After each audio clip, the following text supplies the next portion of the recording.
Bismillahirrahmanirrahim. Assalamualaikum warahmatullahi wabarakatuh. Alhamdulillahi rabbil alamin. Alladhi hadana lihadha wa ma kunna linahtadiya lawla an hadana Allah. أشهد أن لا إله إلا الله وحده لا شريك له وأشهد أن سيدنا ونبينا محمدا عبده ورسوله لا نبي بعده اللهم صل وسلم على سيدنا وحبيبنا وشفيعنا وقرة أعيننا محمد الفاتح لما أغلق الخاتم لما سبق ناصر الحق بالحق والهادي إلى صراط المستقيم وعلى آله وصحبه حق قدره العظيم وعلينا معهم وفيهم برحمتك يا أرحم الراحمين. Alhamdulillah, segala puji dan syukur kita panjatkan kehadiran Allah Subhanahu wa taala atas limpahan nikmat dan karunia yang Allah berikan kepada kita semua. Di subuh hari ini, hari yang insyaallah diberkahi oleh Allah Subhanahu wa taala, kita keluar bersama-sama untuk kita melaksanakan apa yang diperintahkan oleh Allah, yang diwajibkan oleh Allah Subhanahu wa taala kepada kita. Mudah-mudahan insyaallah kita semua tergolong daripada hamba-hamba Allah yang bertakwa. Dan mudah-mudahan kita semua termasuk daripada orang-orang yang didoakan oleh Nabi Muhammad sallallahu alaihi wa ala alihi wa sahbihi wasallam, yang Rasulullah mendoakan kepada khusus kepada umat-umatnya yang keluar di pagi hari. Kata Rasulullah sallallahu alaihi wasallam, Allahumma barik li ummati fi bukuriha. Ya Allah, berkahilah untuk umatku. Di saat apa ya Allah? Nabi Muhammad mendoakan khusus fi bukuriha, di pagi-pagi hari mereka. Maka mudah-mudahan insyaallah hadirin yang keluar dengan niat untuk i'tikaf di masjid ini, yang belum niat i'tikaf kita niat i'tikaf. Yang keluar dari rumahnya untuk melaksanakan salat berjamaah, khususnya salat subuh, yang alhamdulillah sudah kita laksanakan bersama-sama, merupakan pahala yang besar yang banyak sekali dijanjikan oleh Allah dan Nabi Muhammad sallallahu alaihi wa ala alihi wasallam. Harapan kita insyaallah kita semua tergolongkan mendapatkan apa-apa yang dijanjikan oleh Allah dan Nabi Muhammad sallallahu alaihi wa ala alihi wasahbihi wasallam, di antara yang dijanjikan oleh Rasulullah sallallahu alaihi wasallam. Bagi orang-orang yang senantiasa melaksanakan sholat subuh secara berjamaah, kata Nabi SAW, man shalla subhi fi jamaah fahuwa fi dhimmatillah. Orang yang mengerjakan sholat subuh secara berjamaah, maka fahuwa fi dhimmatillah, perlindungan Allah Subhanahu wa taala. Dan Nabi mengatakan, jangan sekali-kali kalian mengganggu orang-orang yang sudah berada di naungan Allah. Yudrikhu. Kalau ada di antara kalian yang berani mengganggu orang-orang yang sudah di dalam perlindungan Allah, Allah akan kejar orang tersebut. Dulu ada seorang pemimpin yang diutus di zaman Khalifah Yazid bin Muawiyah, yang begitu kejam, yang begitu sadis, dipimpin atau dipilih untuk menjadi pimpinan tentara yang ada di kota Madinah, yang ada di kota Mekah. Namanya adalah Hajjaj bin Yusuf Ats-Tsaqafi. Hajjaj bin Yusuf Ats-Tsaqafi adalah orang yang bertangan dingin, orang yang tidak segan-segan membunuh, bahkan bukan hanya orang-orang biasa yang dibunuh oleh Hajjaj ini, namun para sahabat besar. Di antaranya yang terkenal Sayyidina Abdullah ibn Zubair, anak daripada sahabat yang mulia, di antara 10 orang sahabat yang dijamin oleh Allah masuk ke dalam surga, Zubair ibn Awam. Abdullah bin Zubair menjadi salah satu korban kekejamannya Hajjaj bin Yusuf. Tanpa pandang bulu, kalau dia sudah tidak suka dengan seseorang, walaupun dia adalah sahabat, tetap akan dibunuh oleh Hajjaj bin Yusuf. Namun hadirin, Hajjaj bin Yusuf punya satu ritual. Hajjaj bin Yusuf, orang yang kejam ini, punya satu keyakinan. Dia tidak mau membunuh siapapun orang-orang muslimin yang didapati olehnya melaksanakan sholat subuh berjamaah. Apa yang dilakukan oleh Hajjaj bin Yusuf? Ditangkapnya terlebih dahulu orang-orang yang hari ini baginya dia lihat sholat subuh secara berjamaah, ditangkap, diikat tangan dan kakinya sampai esok hari, tidak lagi mampu untuk berjamaah karena sudah dalam keadaan diikat oleh Hajjaj bin Yusuf. Maka pada esok harinya barulah dieksekusi oleh Hajjaj bin Yusuf. Kenapa? Hajjaj bin Yusuf walaupun dia zalim, walaupun dia kejam, tetapi dia masih menyadari dan khawatir akan ancaman daripada Nabi Muhammad SAW bagi siapa orang yang mengganggu orang-orang yang di dalam perlindungan Allah Subhanahu wa taala, maka siap-siap akan dikejar oleh Allah Subhanahu wa taala. Yang mengejar bukan tentara biasa, yang mengejar bukan ormas-ormas hadirin, akan tetapi yang mengejar langsung adalah Allah Subhanahu wa taala. Maka jagalah sholat subuh kita secara berjamaah. Ajak anak-anak kita, bangunkan anak-anak kita. Saya hari ini melihat yang hadir rata-rata 40-50 tahun ke atas. Apa mungkin masih tidur setelah ngopi tadi malam minggu belum pulang? Atau mungkin masih dalam keadaan mengantuk di atas tempat tidurnya belum dibangunkan karena bergadang dengan kopi-kopinya tadi malam. Hadirin, hadirat yang dirahmati oleh Allah Subhanahu wa taala. Kalau sudah Allah yang melindungi kita, apakah kita butuh perlindungan daripada siapapun?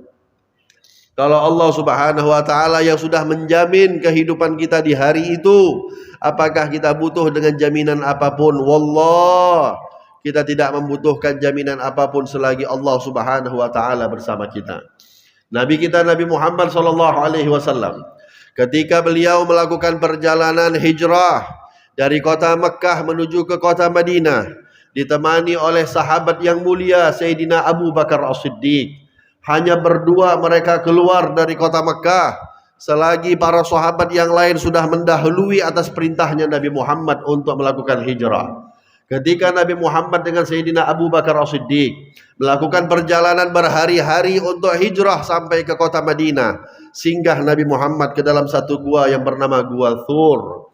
3 hari 3 malam Rasulullah SAW berada di dalamnya hanya dengan sahabatnya Sayyidina Abu Bakar As-Siddiq. Ketika masuk ke dalam Gua Thur di hari pertama tersebut, Sayyidina Abu Bakar As-Siddiq melihat di atas ada kaki-kakinya orang-orang kafir yang mengejar Nabi Muhammad sebelumnya. Ketika itu Sayyidina Abu Bakar merasa khawatir dan mengatakan kepada Nabi Muhammad, "Ya Rasulullah, lau ra'a ahaduhum mahalla gadamai la ra'ana ya Rasulullah." Ya Rasulullah, kalaulah saja orang-orang kafir itu di atas, ya, mereka lihat kaki mereka sendiri ya Rasulullah, maka mereka akan melihat kita otomatis ya Rasulullah. Karena betul-betul sangat dekat antara Nabi Muhammad dengan orang-orang kafir ketika itu. Dan orang-orang kafir tidak ada yang ingin mereka lakukan apabila mereka berjumpa dengan Nabi Muhammad, tidak lagi terima negosiasi, tidak lagi terima lobby-lobby, tidak lagi terima apapun. Kecuali di saat itu kalau berjumpa dengan Nabi Muhammad, perintahnya adalah bunuh Rasulullah di tempat, habisi Nabi Muhammad di tempat. Akan tetapi hadirin, ketika Sayyidina Abu Bakar khawatir melihat ada kaki-kakinya orang-orang kafir berada di atas, yang kata Sayyidina Abu Bakar, kalaulah mereka tengok kaki mereka sendiri ya Rasulullah, mereka akan tengok kita ya Rasulullah. Nabi Muhammad hadirin, orang yang begitu tenang, orang yang tidak pernah gentar, orang yang yakin Barang siapa yang senantiasa membawa Allah kemanapun ia berada, maka Allah akan bersamanya kemanapun ia berada. Sayyidina Abu Bakar bukan khawatir karena beliau terancam nyawanya. Beliau juga mengatakan kepada Nabi Muhammad, "Ya Rasulullah, aku enggak takut. Bukan aku takut karena aku akan mati. Kalaulah aku mati, aku adalah hanya anak Abu Quhafah. Aku hanya adalah anak Abu Quhafah, Abu Bakar bin Abi Quhafah. Akan tetapi engkau ya Rasulullah, akan tetapi engkau utusan Allah, engkau adalah pembawa risalah, engkau adalah penyampai amanah. Ya Rasulullah, kalau engkau mati, apa yang akan terjadi kepada kami kaum muslimin?" Nabi Muhammad sallallahu alaihi wasallam dengan begitu tenangnya, dengan begitu tegarnya, dengan begitu kuatnya, dengan begitu kokohnya imannya beliau kepada Allah Subhanahu wa taala, beliau mengatakan, "Ya Abu Bakar, ma tadunnu anna ma tadunnu ma tadunnu itsnan Allahu thalithuhuma." Wahai Abu Bakar, apalah pendapatmu? Apalah kira-kira pendapatmu kalau ada dua orang yang sedang bersama, yang ketiganya adalah Allah Subhanahu wa taala. Yang ketiganya adalah Allah Subhanahu wa taala. Oleh sebab itu diabadikan ucapannya Nabi Muhammad kepada Sayyidina Abu Bakar, "Idz yaqulu li sahibihi la tahzan innallaha ma'ana." Ketika Nabi Muhammad berkata kepada sahabatnya yaitu Abu Bakar As-Siddiq, "Wahai Abu Bakar, la tahzan, jangan sekali-kali engkau bersedih, jangan sekali-kali engkau khawatir, innallaha ma'ana." Sesungguhnya Allah bersama kita, wahai Abu Bakar. Maka hadirin, jagalah hal-hal yang sekiranya menjadikan Allah senantiasa bersama kita. Jagalah apapun yang menjadikan Allah Subhanahu wa taala tidak luput daripada kita. Barang siapa yang membawa Allah dimanapun dia berada, maka Allah akan bersamanya dimanapun dia berada.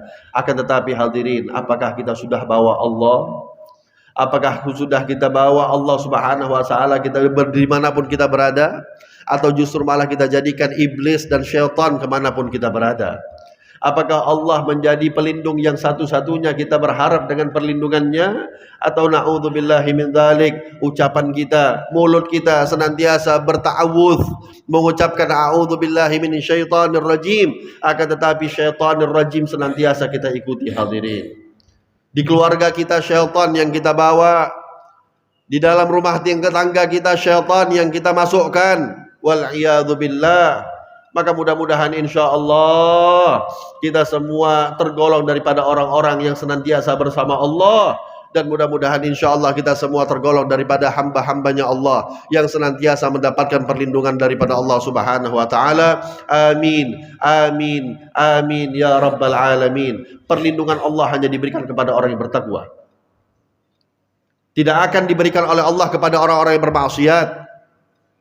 Ketika terjadinya perang Badar, di saat perang pertama kali setelah hijrahnya Nabi Muhammad SAW, 313 orang sahabat Nabi bersama Rasulullah SAW keluar dari kota Madinah, yang tujuannya mereka bukan untuk berperang.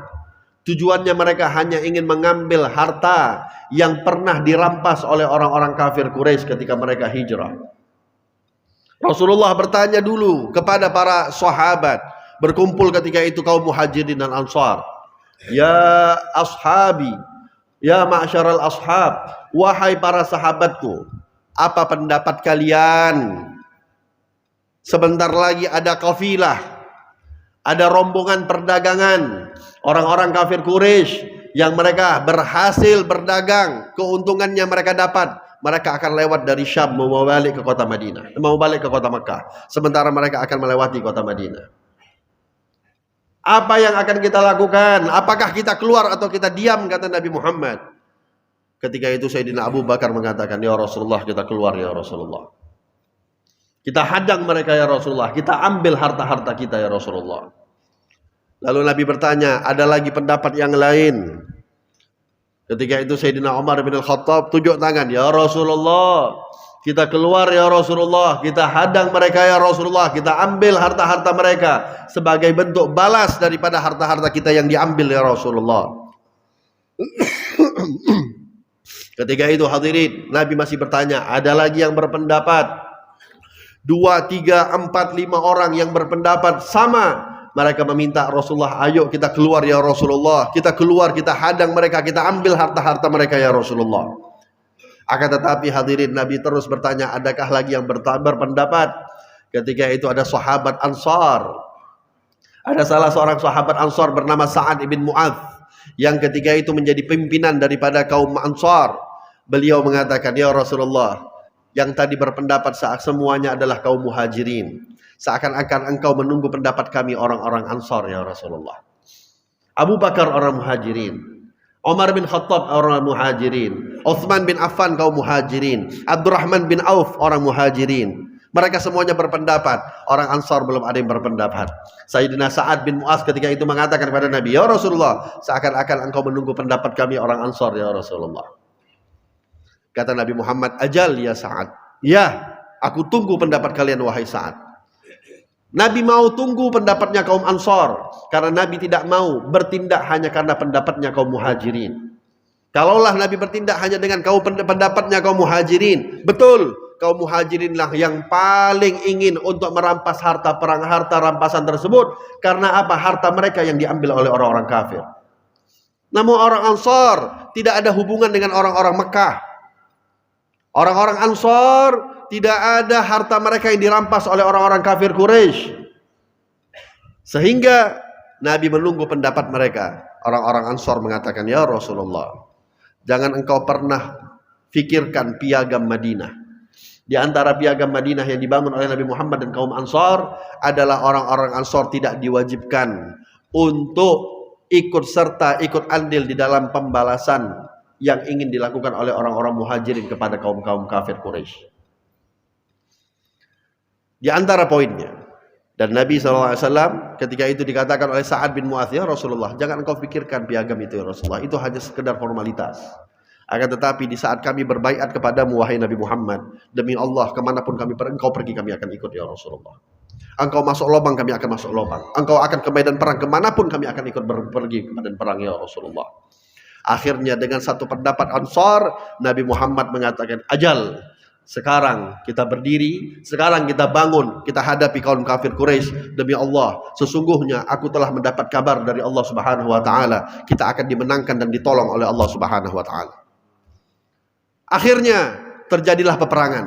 313 orang melawan 1000 lebih orang-orang kaum kafir Quraisy. Hadirin, memang tidak pernah ada di dalam sejarah peperangan yang dialami, yang dilakukan oleh Rasulullah SAW, kaum muslimin lebih banyak jumlahnya dibandingkan orang-orang kafir. Tidak pernah dalam sejarah.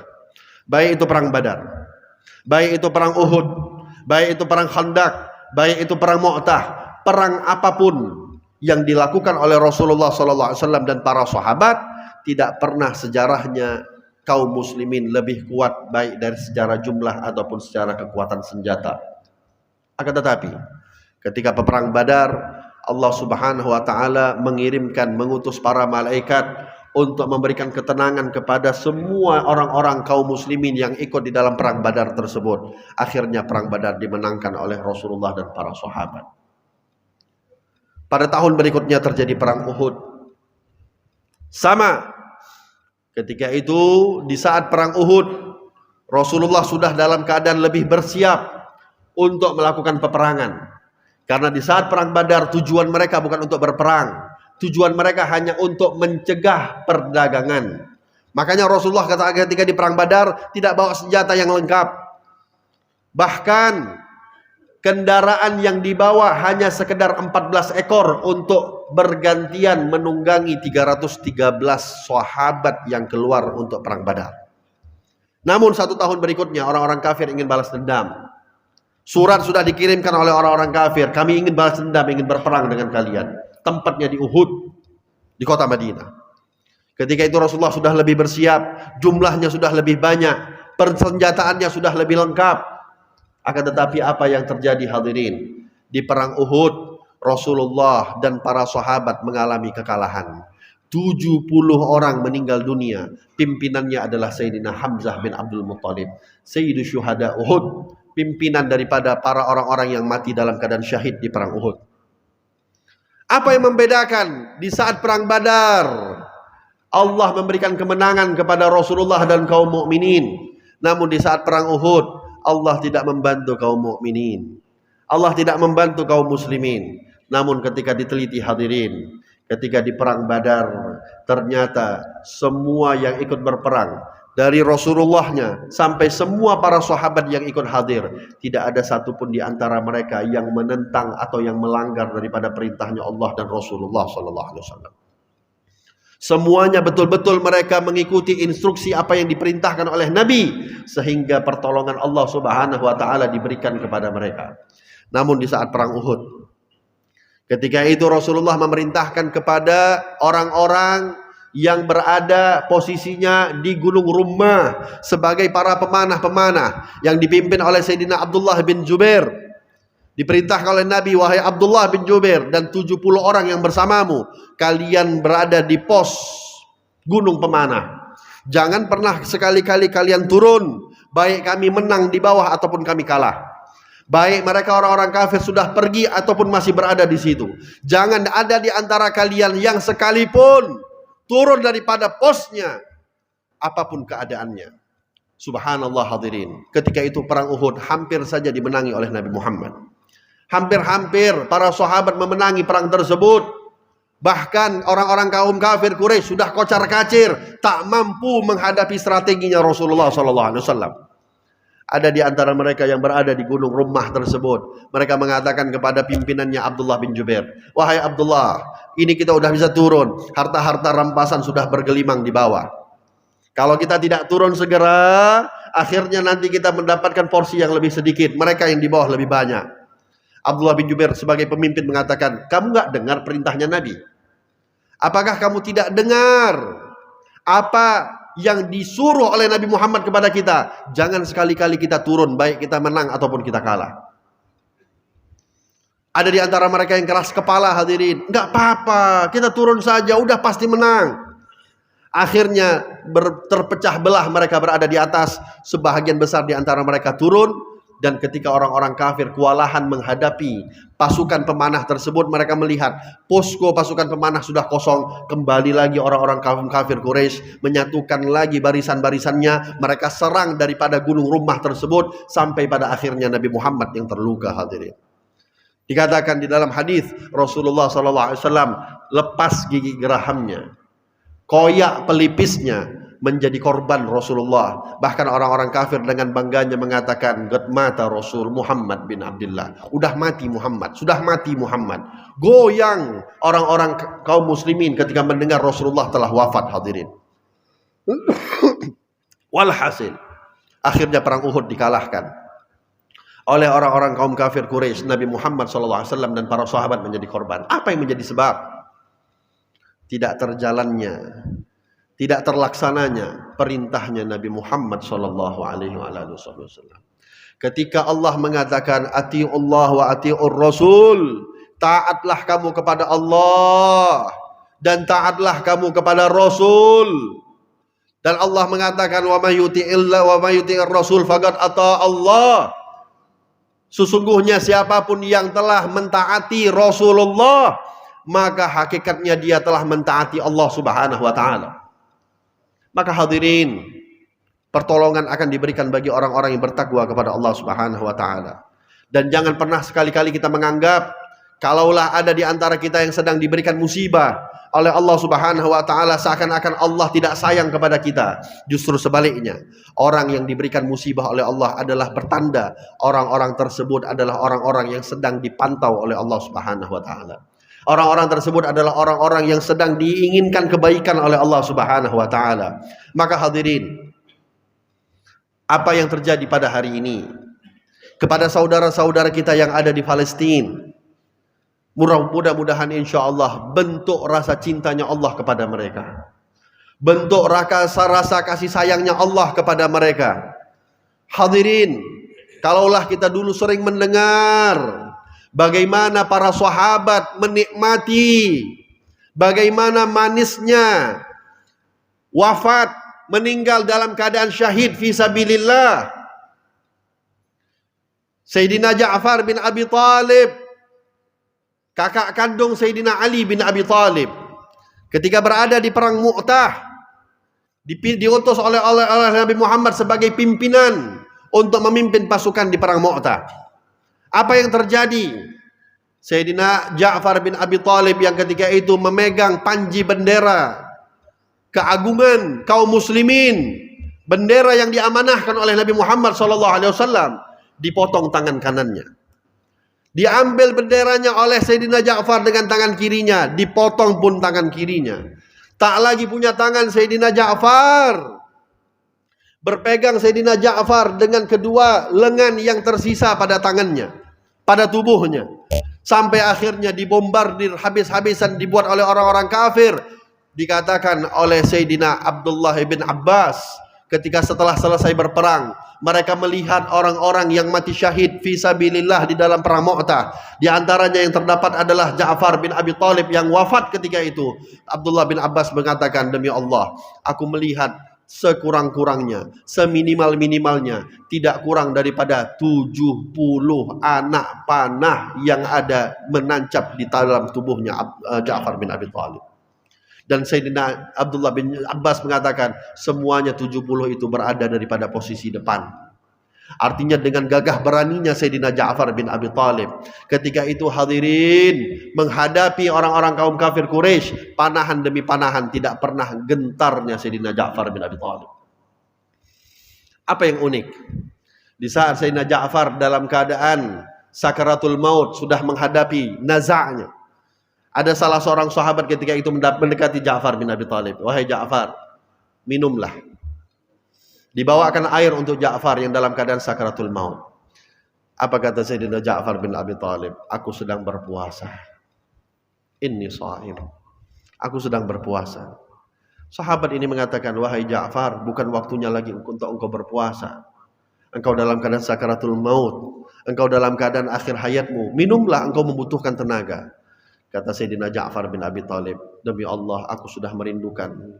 Aku akan berpuasa dengan kekasihku Nabi Muhammad, dengan Allah Subhanahu wa taala. Dimuliakan hadirin. Sayyidina Husain bin Ali bin Abi Talib ketika di perang Karbala demikian. Di saat hampir dipenggal kepala beliau, ditawarkan untuk meminum sebahagian air yang ditawarkan oleh perempuan-perempuan yang ada di sekitar oleh Sayyidina Husain bin Ali bin Abi Talib. Beliau mengatakan, inni sha'im. Aku sedang berpuasa. Mereka juga mengatakan, minumlah, engkau membutuhkan air ini. Sayyidina Husain mengatakan, wallah, aku sudah merindukan ingin berbuka puasa dengan kakekku Nabi Muhammad SAW. Hadirin, kemuliaan demi kemuliaan untuk mereka, merasakan nikmatnya mati syahid. Bahkan ada di antara mereka yang ketika itu para sahabat sudah ditombak dari belakang sampai tembus jantungnya. Ada di antara mereka yang menampung darah-darah yang keluar daripada tubuh mereka. Sembari ketika itu mereka merasakan dalam keadaan tersenyum, mereka patahkan panah-panah yang bertancap di tubuh mereka. Fustu wa rabbul Ka'bah. Demi Allah aku menang. Demi Tuhan pemilik Ka'bah. Ketika mereka mati syahid, mereka tidak merasa kalah hadirin. Ketika mereka mati, dipilih oleh Allah Subhanahu wa taala untuk mati di dalam keadaan berperang, mereka tidak pernah sekali-kali mereka merasa diri mereka kalah. Akan tetapi mereka merasa diri mereka menang, karena hakikatnya bagi seorang mukmin, mati yang paling indah adalah mati syahid fi sabilillah. Maka Allah Subhanahu wa taala sedang bukakan pintu syahadah kepada saudara-saudara kita yang ada di Palestina. Yang bagi orang-orang yang betul-betul beriman kepada Allah Subhanahu wa taala, sangat merindukan kematian yang indah tersebut, yang mungkin kalau kita berada di Indonesia hari ini kita tidak terbuka jalannya hadirin. Indonesia negeri kita negeri yang aman, alhamdulillah. Indonesia negeri kita negeri yang tentram, alhamdulillah. Tidak ada peperangan yang terjadi, alhamdulillah. Namun hadirin, ketika kita melihat, mendengar apa yang terjadi oleh saudara-saudara kita yang ada di Palestina, yang habis-habisan dibombardir oleh orang-orang kafir laknatullah, orang-orang yang sama sekali tidak mempunyai belas kasih. Dan memang kalau kita belajar sejarah, tidak pernah hadirin kaum Yahudi punya rasa cinta dan rasa belas kasih kepada kaum muslimin. Pikirannya orang-orang Yahudi dari dulu hanya ingin menyakiti kaum muslimin. Ketika terjadi perjanjian perdamaian antara kaum muslimin dengan orang-orang Yahudi di kota Madinah. Kebetulan Yahudi kota Madinah ketika itu lebih banyak di antara kaum muslimin. Nabi Muhammad memiliki pendirian. Rasulullah membuat piagam Madinah. Rasulullah membuat peraturan-peraturan antara kaum muslimin dengan orang-orang Yahudi. Akan tetapi peraturan tersebut tidak dilanggar kecuali oleh orang-orang Yahudi tersebut, hadirin. Sehingga terjadi peristiwa satu kali peperangan namanya peperangan Bani Qainuqa. Peperangan Bani Qainuqa yang mereka sudah nggak tahan bagaimana caranya untuk membalas atau ingin untuk memancing emosinya kaum muslimin. Karena mereka nggak tahan, hadirin, melihat antara kaum Yahudi dengan orang-orang muslimin dalam keadaan hidup tenang, tentram. Apa yang mereka lakukan? Ada seorang wanita ketika itu berada di Bani Qainuqa yang memakai cadar, yang memakai pakaian-pakaian yang syar'i, yang islami, menunjukkan seorang wanita muslimah. Pergi ke pasar wanita tersebut. Ada orang kafir Yahudi. Akhirnya ketika itu dia tancapkan paku di ujung baju bawah daripada kaum wanita muslimah tersebut. Yang wanita muslimah ini tidak sadar ada paku yang sudah ditancapkan oleh orang Yahudi. Apa yang terjadi? Ketika setelah berbelanja wanita ini, tanpa dia sadar ketika dia berjalan, paku yang menancap akhirnya menarik bajunya wanita muslimah tersebut sampai wanita tersebut tidak lagi memakai pakaian. Hanya kepalanya saja yang tertutup, namun badannya sudah terbuka semuanya. Ada seorang muslim yang melihat seorang sahabat Nabi. Dia cemburu ada seorang wanita muslimah terganggu, hadirin. Dia langsung tutupi badan wanita tersebut dengan kain yang dia punya. Akhirnya dia kejar orang yang menancapkan paku tersebut. Dibunuh oleh sahabat ini. Ketika itu orang-orang Yahudi yang ada di sekitarnya marah. Semuanya mereka mengepung sahabat yang membunuh Yahudi tersebut. Dan akhirnya sahabat tersebut pun terbunuh. Sampai peristiwa itu, kejadian tersebut di telinganya Nabi. Di detik itu juga Rasulullah langsung kumpulkan semua para sahabat. Kita serang Bani Qainuqa. Kalau sudah mereka menghinakan kehormatannya seorang muslim. Ini menunjukkan apa, hadirin? Kebenciannya orang-orang Yahudi. Khususnya kepada kita kaum muslimin. Dan semua agama apapun di luar agama Islam menunjukkan kebencian mereka kepada kita kaum muslimin. Karena mereka menyadari hakikatnya adalah Islam agama yang benar. Ad-dinu indallahil Islam. Innamad dinu indallahil Islam. Hanya Islamlah saja agama yang ada di sisi Allah Subhanahu wa taala. Akan tetapi kesombongan yang ada di dalam diri mereka, rasa dengki yang ada di dalam diri mereka, mereka tidak terima, hadirin, bahwasanya dari dulu datuk-datuk mereka, kakek moyang mereka, semuanya para nabi-nabinya adalah dari kaum Bani Israel. Dari zaman Nabi Ibrahim alaihissalam, beliau punya anak, yaitu Nabi Ishak dan Nabi Ismail. Nabi Ishak semua daripada keturunan beliau adalah nabi-nabi yang akhirnya menurunkan sampai kepada Nabi Isa alaihissalam. Nabi Ishak punya anak Nabi Yakub, Nabi Yakub punya anak Nabi Yusuf, dan terus Nabi Yusuf punya anak Nabi Yunus, terus nabi sampai kepada Nabi Isa alaihissalam. Akan tetapi hadirin, ketika mereka membaca di dalam Tauratnya mereka, kitab yang Allah turunkan kepada mereka Bani Israel, kitab yang Allah turunkan kepada mereka Bani Israel, yaitu kitab Injil, Taurat dan Zabur, mereka mendapati nabi yang terafdal, nabi yang terbaik adalah Nabi Muhammad SAW. Bukan daripada galangan mereka Bani Israel, akan tetapi daripada anak Nabi Ibrahim yang lain, yaitu Nabi Ismail. Hasud, kedengkian, kebencian yang sudah tertanam di dalam diri mereka akhirnya menjadi satu hal yang membuat mereka tidak pernah terima dengan apa yang telah Allah tetapkan, sehingga hadirin sampai yaumul qiyamah. Bahkan nanti dikatakan oleh Nabi Muhammad SAW, Dajjal pengikutnya yang pertama kali adalah 70.000 orang Yahudi dari Bani Khurasan. 70.000 Yahudi daripada Khurasan. Khurasan hari ini adalah bahagian kota di kota Iran, hadirin. 70.000 mereka. Pengikut pertama daripada Dajjal. Dan mereka adalah orang-orang Yahudi. Sehingga apa yang mereka lakukan hari ini adalah untuk mempercepat datangnya Dajjal laknatullah alaih. Maka hadirin, Nabi SAW dulu pernah ketika ditanya oleh para sahabat, ya Rasulullah, ketika Nabi Muhammad menjelaskan keistimewaan Masjidil Haram yang ada di kota Mekah, Rasulullah mengatakan, barang siapa yang sholat di Masjidil Haram, maka pahalanya 100.000 kali lipat. Lalu Nabi mengatakan, barang siapa yang sholat di masjidku, kata Nabi Muhammad, yaitu Masjid Nabawi, maka pahalanya 1.000 kali lipat dibandingkan sholat di masjid-masjid yang lain. Dan Nabi mengatakan, barang siapa yang sholat di Masjidil Aqsa, barang siapa yang sholat di Masjidil Aqsa, Nabi mengatakan pahalanya 500 kali lipat dibandingkan dengan sholat di masjid-masjid yang lain. Masjidil Aqsa yang disebut oleh Allah Subhanahu wa taala, subhanalladzi asra bi 'abdihi lailan minal masjidil haram ilal masjidil aqsa alladzi barakna haulahu linuriyahu min ayatina.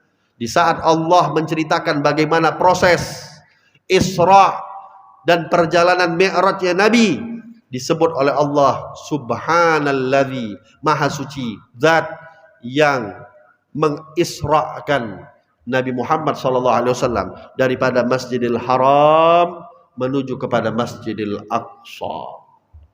Masjidil Aqsa hadirin, bukan masjid yang biasa. Masjidil Aqsa adalah titik terakhir perjalanan Isra-nya Nabi Muhammad SAW. Masjidil Aqsa adalah tempat yang Rasulullah pernah sholat dengan seluruh para nabi di malam hari itu. Masjidil Aqsa adalah titik awal keberangkatannya Rasulullah menuju perjalanan Mi'raj. Bahkan Nabi SAW ketika menjelaskan bagaimana keutamaan Masjidil Aqsa, Nabi mengatakan, "Utuh wa sholli alaih." Kalian pergilah ke Masjidil Aqsa apabila kalian mampu sampai ke Masjidil Aqsa, dan sholatlah kalian di masjid tersebut.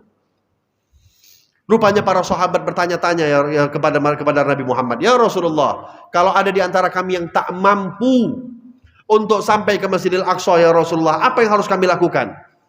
Dan ini sepatutnya pertanyaan untuk kita semua hadirin. Mungkin banyak di antara kita yang ingin pergi ke Aqsa, paling tidak untuk berziarah ke Masjidil Aqsa. Akan tetapi pada hari ini hadirin, bahkan daripada hari-hari sebelumnya, sudah bertahun-tahun, puluhan tahun, Masjidil Aqsa sudah dikuasai oleh orang-orang Zionis Israel. Dari tahun 1948, orang-orang Palestina sebelumnya dalam keadaan tenang, kaum muslimin dalam keadaan tenang, mereka beribadah, sholat di tanah lahirnya mereka. Akan tetapi orang-orang yang tak punya tanah tersebut, orang-orang yang tak memiliki tempat lahir tersebut, Yahudi, Zionis, Israel tersebut, dengan propaganda-propaganda yang dilakukan oleh Nazi, Jerman, Inggris, dan lain-lain, akhirnya mereka mencaplok yang mereka yakini tempat yang dijanjikan oleh Tuhan mereka untuk mereka. Dari saat itulah hadirin, kecil tanah yang mereka miliki orang-orang Zionis tersebut melebar sampai kita lihat bagaimana petanya hari ini. Tinggal hanya Gaza dan beberapa kota yang lainnya, kota-kota kecilnya yang tersisakan oleh kaum muslimin. Inilah kalau kita membiarkan orang-orang Yahudi berkuasa di dalam tanah kita hadirin. Sehingga Nabi mengatakan, kalau ya Rasulullah, para sahabat bertanya, kalau ya Rasulullah, kalau kami tidak mampu sampai sholat di dalamnya, apa yang harus kami lakukan? Kata Nabi SAW, "Falyab'ath ahadukum bizaitin yusarriju fi qanadilih." Maka bantulah kalian, carilah kalian, kirimlah kalian minyak-minyak untuk menghidupkan lampu-lampu pada lilin-lilin mereka, orang-orang yang ada di Masjidil Aqsa. Hadirin, seakan-akan Rasulullah sedang berbicara kepada kita. Bukannya kita disuruh kumpulkan minyak-minyak, hadirin, tidak. Akan tetapi Nabi Muhammad seakan-akan mengisyarahkan kepada kita apa yang bisa kita bantu, apa yang kita bisa lakukan, apa yang bisa kita tolong. Tolonglah saudara kita yang semalam kita katakan, yang tadi malam kita ceritakan, Peperangan ini bukan antara peperangan biasa hadirin, tetapi peperangan ini adalah antara kaum muslimin dengan kaum kafir, kafir harbi. Kafir yang jelas-jelas memerangi kita kaum muslimin. Maka apa yang bisa kita lakukan, lakukan. Betul kita nggak mampu berangkat ke sana. Dan kalaupun ditawarkan kepada kita, siapa di antara kita yang mampu mau ke sana? Mungkin hanya iman kita hanya hari ini hanya kowar-kowar saja hadirin. Iman kita cuma bisa mengutuk saja hadirin. Tapi coba kalau iman kita sekarang hari ini Yahudi berada di depan kita. Kita yang paling lari cepat terdahulu. Kita yang paling lari duluan. Akan tetapi subhanallah, mereka orang-orang saudara-saudara kita yang ada di Masjidil Aqsa, yang ada di Gaza, yang ada di Palestina, iman mereka sudah ditempa oleh Allah Subhanahu wa taala, tidak gentar. Rumah sakit mereka sudah diancam oleh orang-orang Zionis Israel untuk dihancurkan, keluar mereka dari rumah sakit atau rumah sakit tersebut dihancurkan. Tak ada satupun mereka yang keluar hadirin. Mereka mengatakan lebih baik syahadah daripada keluar dari rumah sakit ini. Dipaksa mereka untuk keluar daripada rumah-rumah mereka. Mereka bertahan. Ini adalah tempaan iman yang Allah berikan kepada mereka, yang kita jamin hadirin. Bukan tidak mungkin setelah Masjidil Aqsa mereka akan menyasar ke Masjidil Haram. Bukan tidak mungkin setelah Masjidil Haram mereka akan menyasar kepada Masjid Nabawi. Bukan tidak mungkin setelah itu mereka akan sampai ke Indonesia. Namun apa yang akan kita tunjukkan dengan keimanan kita yang sangat lemah pada hari ini hadirin?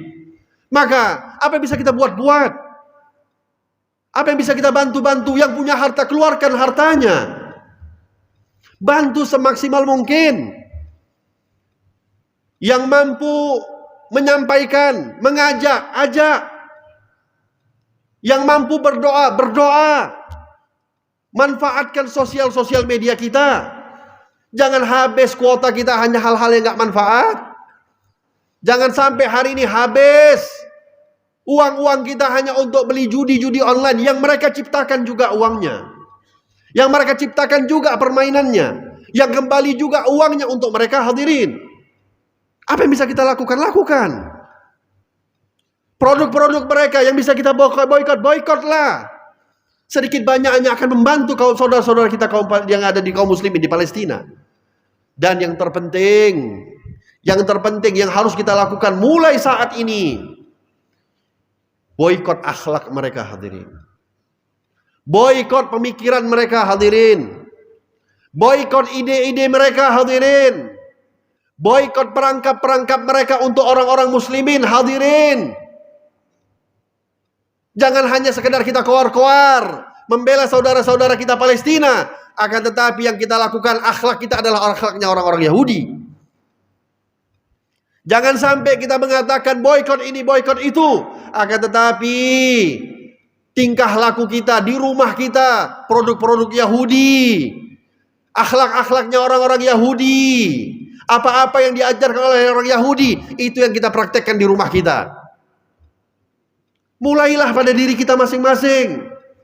Tanpa kita sadar hari ini pakaian kita pakaiannya Yahudi. Justru kaum muslimin hari ini hadirin malu dengan pakaiannya Nabi Muhammad SAW. Para wanita-wanita kita kebetulan di Aceh syariat Islam. Coba kalau mereka keluar dari kota Aceh, sampai saja mereka ke Medan, berubah pakaian mereka, jilbab mereka buka. Bukankah Yahudi yang mengajarkan demikian? Keluarga-keluarga kita, sosial medianya habis dipakai untuk joget-joget, untuk menampakkan aurat. Bukankah itu pemikiran Yahudi? Kebanggaannya orang-orang Zionis yang mengajak kepada kaum muslimin, muslimah merusak semuanya hadirin. Narkoba disebarkan. Kemana yang paling besar kalau bukan ke tempat daerah kaum muslimin? Judi-judi online diciptakan tujuannya untuk kaum muslimin. Maka hadirin, itu yang pertama sekali yang harus kita boikot daripada orang-orang Zionis Israel. Setelah itu apa yang bisa kita lakukan? Lakukan. Jangan sampai mulut kita hanya berkoar-koar, tapi perangai kita perangai orang-orang yang dibenci oleh Allah Subhanahu wa taala. Ingat, Allah telah menjamin untuk kita semua. Kata Allah dalam Al-Quran, ya ayyuhalladzina amanu, man yartadda minkum an dinihi fasawfa ya'tillahu biqaumin yuhibbuhum wa yuhibbuna. Wahai orang-orang yang beriman, Allah ancam kita, orang-orang yang beriman, di antara kalian siapapun yang di antara kalian murtad daripada agamanya, keluar daripada agamanya. Ingat, keluar daripada agama, walaupun kita tidak ikrar kita murtad, akan tetapi perbuatan kita, perbuatan orang-orang murtad hadirin, perbuatan orang-orang kafir, maka itu sudah menunjukkan bahwasanya kita berada di barisannya orang-orang kafir.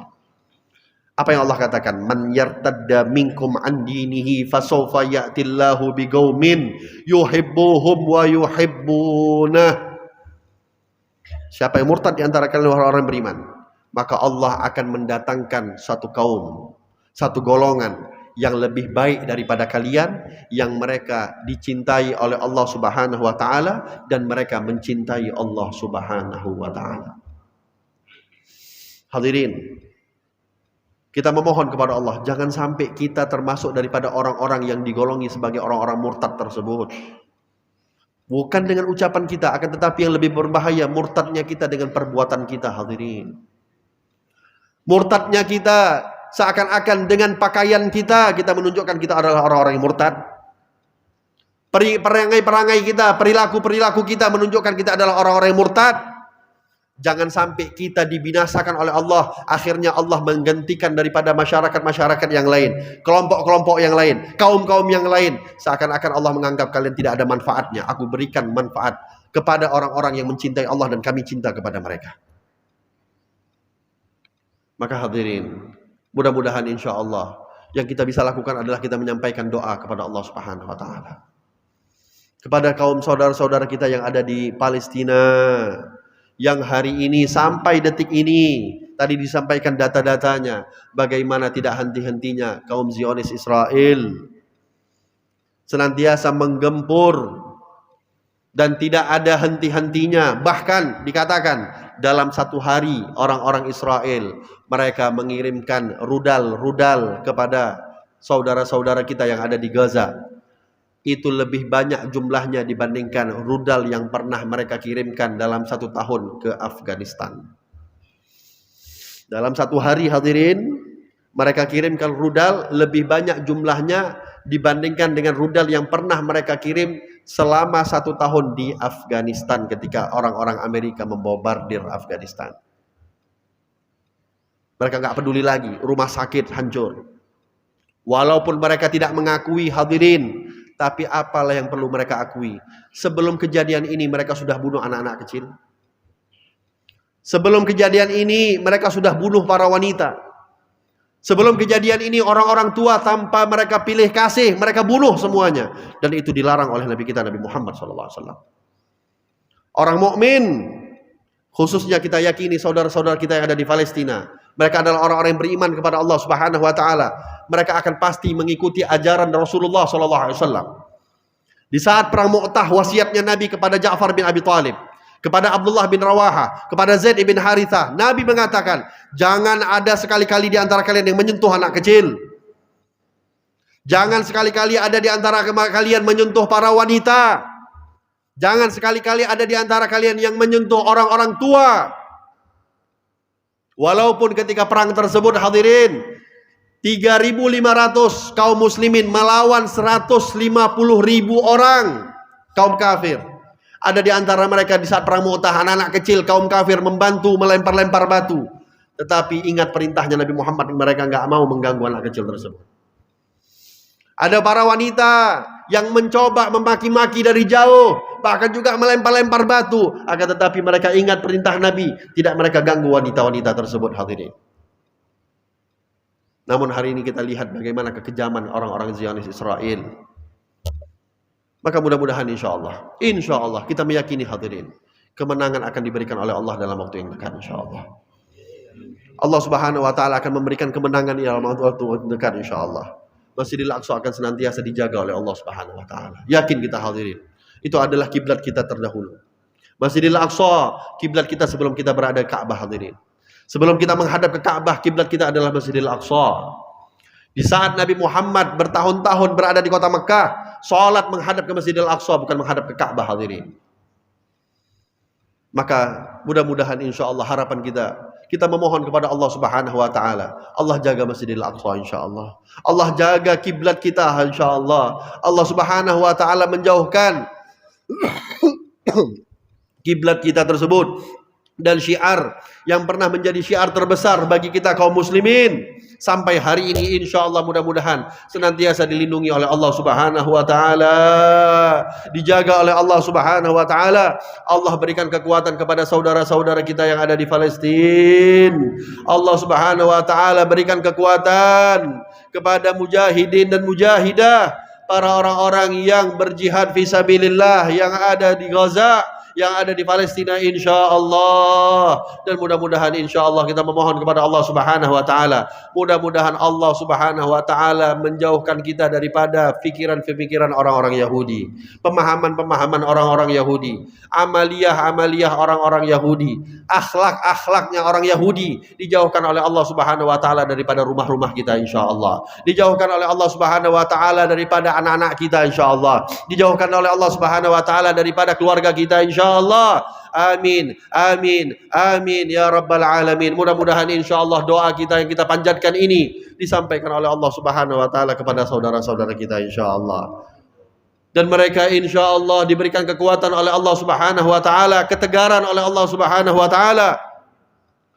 Siapapun di antara mereka yang dalam keadaan syahid, mudah-mudahan insya Allah segera dikumpulkan bersama Nabi Muhammad SAW.